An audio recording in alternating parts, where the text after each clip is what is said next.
One way that I use to tell if people I'm listening to or following on YouTube are, in the spirit or are saved, are of, Jesus Christ. The one or two ways. Number one, I've always said this about Rob Skiba and his friend.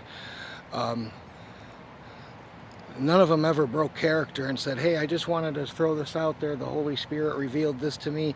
None of them. Okay? None of these channels will ever say how to get saved. Obviously, to con people, I just want to make this clear real quick too. When I see Yeshua, that's not a safe word or code word for Jesus. That's a word for me to drive right by your house. Do you know what I mean? I'm not stopping. I don't park my car there and, stay too long. I might watch from a distance, but you can have all the truth in the world. And some of these channels are, they have good stuff, but they don't have Jesus Christ in any of them. They don't have a message of salvation or nothing. And Jesus Christ, you can't worship Yeshua. That's a false god. That's an idol.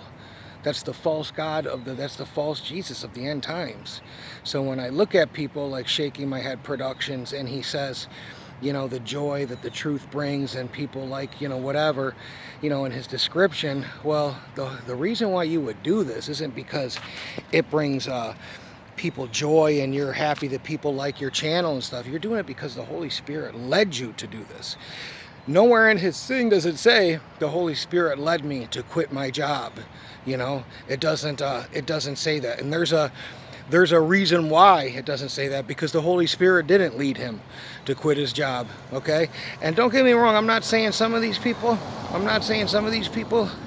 just maybe are deceived and are, not doing it on purpose.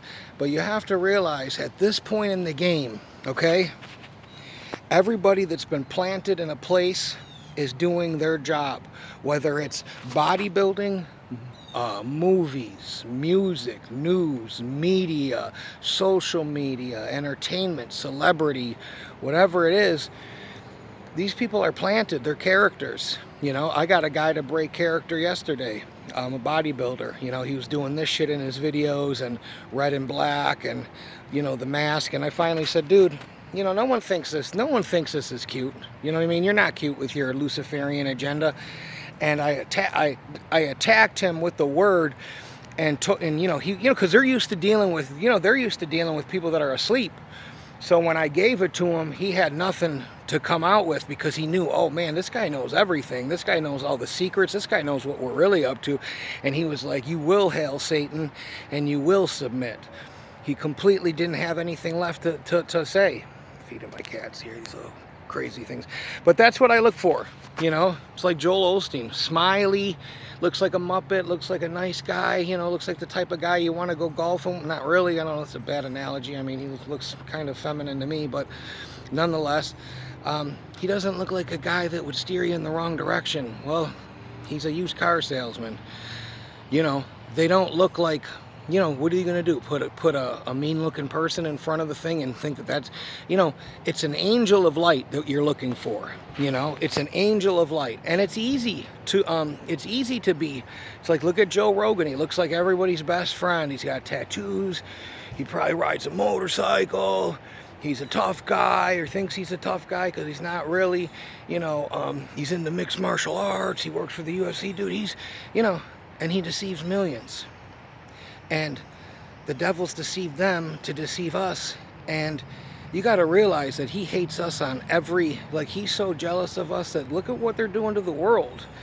This whole thing, getting these two things, is a way to tell who's a Christian and who's not, who's a real Christian, because they're looking for us. Make no mistake about it. That's what this is.